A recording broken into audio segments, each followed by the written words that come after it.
بسم اللہ الرحمن الرحیم، السلام علیکم ورحمۃ اللہ وبرکاتہ۔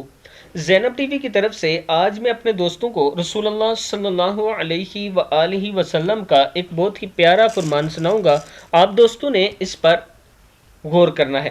نبی اکرم صلی اللہ علیہ وآلہ وسلم نے فرمایا کہ ایک شخص کا انتقال ہوا، قبر میں اس سے سوال ہوا تمہارے پاس کوئی نیکی ہے؟ اس نے کہا کہ میں لوگوں سے خرید و فروخت کرتا تھا، اور جب کسی پر میرا قرض ہوتا تو میں مالداروں کو مہلت دیا کرتا تھا اور تنگ دستوں کے قرض کو معاف کر دیا کرتا تھا، اس پر اس کی بخشش ہوگی۔ صحیح بخاری کی حدیث ہے کہ جب آپ کسی کو قرض دیں تو اسے مہلت دیں۔ اگر آپ کو اللہ تعالیٰ نے مال اور دولت دی ہے تو اسے معاف کر دیا کریں۔ اگر اس کا ہاتھ تنگ ہے، تنگ دست ہے، تو اللہ تعالیٰ آپ کی بھی بخشش فرما دے گا۔ اس ویڈیو کو آپ دوستوں نے آگے ضرور شیئر کرنا ہے اور زینب ٹی وی کو آپ نے ضرور سبسکرائب کرنا ہے۔ السلام علیکم ورحمۃ اللہ وبرکاتہ۔